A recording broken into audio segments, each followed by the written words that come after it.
नमस्कार दोस्तों, मरुवाणी राजस्थान में स्वागत है। आज हम बात करेंगे राजस्थान के बाड़मेर जिले की राजनीति की। हाल ही में यहाँ की राजनीति में बड़ा बदलाव देखने को मिला है। मेवाराम जैन की कांग्रेस में वापसी से राजनीतिक रंग बदला हुआ है, तो कांग्रेस के कार्यकर्ता आपस में ही एक दूसरे से उलझे हुए हैं। दूसरी तरफ बाड़मेर की जनता से नकारा हुआ जननायक मौजे की कहानी सुनकर अट्ठास कर रहा है। इसी पर चर्चा करते हैं बाड़मेर के राजनीतिक रंगों से बदलते बाड़मेर की, जिसने अपनी विरासत को दागदार करने में कोई कमी नहीं छोड़ी है। वीडियो को शुरू करने से पहले आपसे अनुरोध है, अगर आपने अभी तक हमारे चैनल को सब्सक्राइब नहीं किया है तो सब्सक्राइब करें और वीडियो को लाइक करना तो बिल्कुल भी ना भूलें।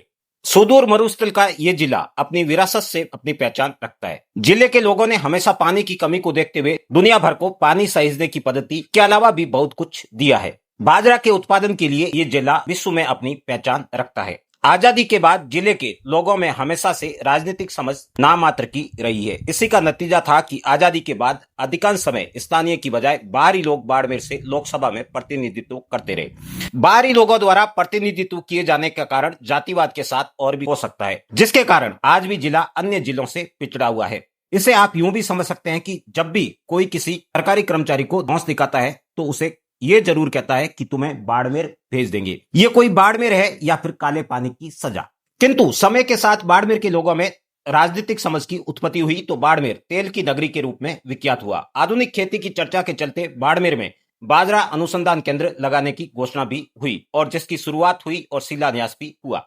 लेकिन शिलान्यास के बाद इसकी पट्टिका उखाड़ कर फेंक दी, क्योंकि बाड़मेर के लोगों को विकास रास नहीं आया था। और फिर बाड़मेर लौट आया अपनी पुरानी परिपाटी पर। यह वही बाड़मेर है जिसने देश के पूर्व वित्त मंत्री जसवंत सिंह जसोल से केंद्रीय राज्य मंत्री कैलाश चौधरी को नकार देने का काम किया है। बाड़मेर कांग्रेस पार्टी के पूर्व विधायक मेवाराम जैन की वापसी को लेकर इस समय एक बार फिर चर्चा में है। बाड़मेर का राजनीतिक माहौल उबाल मार रहा है और हवा भी राजनीतिक। पोस्टर से बयान तक माहौल को ऐसा बना रहे हैं जैसे चुनाव कल ही है। और बाड़मेर इस समय एक बार फिर ऐसा ही उत्साहित दिख रहा है जैसे किसी महारथी को एक बार फिर हाशिए पर धकेल खुद को गर्त में धकेलने में कोई कसर नहीं छोड़ने वाला है। मेवाराम को पार्टी से क्यों निकाला, हर कोई इस बात को जानता है। हालांकि कोर्ट का फैसला अपनी जगह पर है, जिसका मेवाराम ने भी जिक्र किया है। क्यों किसको बदनाम किया जा रहा है, क्यों कोर्ट से ऊपर होकर कोई किस तरह से बात हो रही है, तो ये बात सर्वथा मैं तो कह रहा हूँ ऐसी नहीं होनी चाहिए। मेवाराम को बाहर किए जाने के मुद्दे पर हनुमान बेनीवाल भी बोले और दिल के राज खोले, जिसे आप भी सुन सकते हैं। कांग्रेस का जो चरित्र है, जिस व्यक्ति की सीढ़ी आ गई बाजार के अंदर, जिस व्यक्ति को निकाला और उसी को वापस लिया, वहां आवश्यकता पड़ गई, बताओ मुझे। चरित्र की बात करी कांग्रेस पार्टी, कांग्रेस के मंत्रियों के चरित्र नहीं देखा, भूल गए क्या आप? 10, 11, 12, 13 का दौर, किस तरह गहलोत सरकार के समय 3-3 मंत्री जड़ों के अंदर थे कांग्रेस पार्टी। हालांकि मेवाराम को बाहर किया तब बाड़मेर में राजनीतिक हवा दूसरी पार्टी से लाए नेताजी की सेवा में थी। अब वापसी के समय दूसरी पार्टी के नेता को छोड़ फिर मेवाराम पर टिकी हुई है। इस समय बाड़मेर से पोस्टर से सड़क तक झूमने वाले वीडियो सोशल मीडिया पर आम है। इन लोगों को सड़क पर झूमते हुए देखकर ऐसा लग रहा है जैसे किसी बड़े नेता की वापसी हुई है। खैर, ये बाड़मेर है जिसने जसवंत सिंह जसोल को नकार दिया, वही जसवंत सिंह जिसने जोधपुर में एम्स की नींव रखी, क्योंकि जोधपुर के लोगों ने एक बार जसोल को लोकसभा भेजा तो उन्होंने जोधपुर का एहसान एम्स देकर चुकाया। खैर, बाड़मेर विकास की जगह कुछ और ही पसंद करता है। मेवाराम तो नाम है और मेवाराम ने भी कुछ ऐसा ही इशारा वापसी के बाद किया है।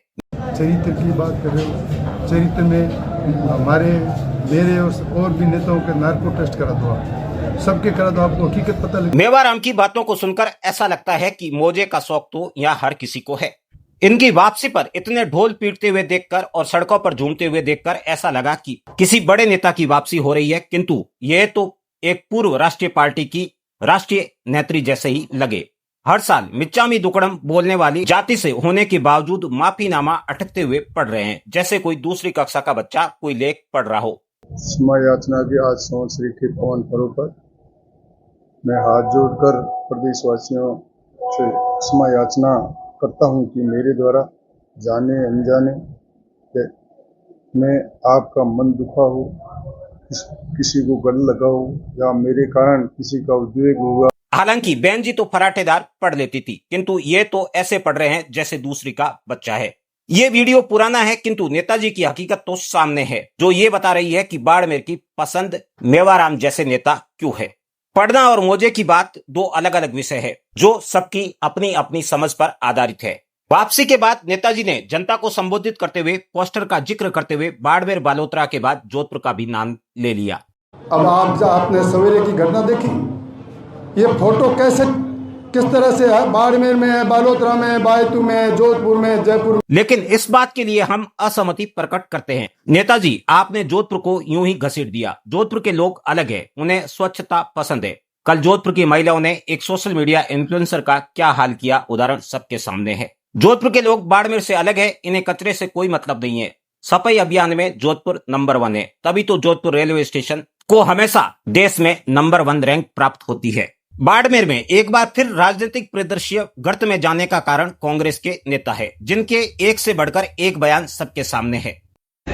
उम्मीदवार हम 2 बार चुनाव लड़े, तो एमएलए में 2 बार चुनाव लड़े हैं। रिजी को भी खासी उन्होंने याद है ना दी, ठीक है। फिर भी रिजी ने बड़ा कोई भी समझौता कर ले, कोई भी किसी तरह की चीज कर ले, और उस चरित्रहीन ताकतों के साथ में संबंध नहीं रखूंगा चाहिए। राजनीति से घर बैठना मंजूर है, राजनीति के अंदर पीछे धकेलना मंजूर है, और ये मैं आप सब लोगों को विश्वास दिलाना चाहता हूँ। अब वो मेवाराम क्या कुछ चर्चाएं चल रही है? वो मैं अभी तक जयपुर गया नहीं हूँ, और यहाँ बावलियों के अंदर उनकी कोई चर्चा नहीं चल रही। इसके बीच हमारी गुजारिश है, प्रभु अब तो प्रकट हो जाओ, अब बहुत हो गया। लोग इंतजार कर रहे हैं, आप बाड़मेर छोड़कर दिल्ली की जनता को धन्यवाद कर रहे हैं। सबसे पहले तो दिल्ली वासियों को धन्यवाद देता हूँ कि उन्होंने एक ऐसी राष्ट्रवादी विचारधारा की पार्टी भारतीय जनता पार्टी को समर्थन दिया, दिल्ली के ठग की बात कर रहे हैं, जिसने दिल्ली के साथ में ठगी करने का काम किया, दिल्ली की जनता के साथ में जिस प्रकार से धोखा किया 10 साल तक, और दिल्ली पीछे। बाड़मेर के ठग को भूल ही गए। खैर, एक दिन वो दिन आ ही जाएगा जब हर तरफ गूंज उठेगा, हो गई शेर की एंट्री। वो दिन जल्द ही आने वाला है बाड़मेर के हालात को देखते हुए। खैर, आप क्या सोचते हैं इस मुद्दे पर? अपनी राय कमेंट बॉक्स के जरिए हमें जरूर दें। धन्यवाद मित्रों, फिर मिलते हैं एक नई और रोचक जानकारी के साथ।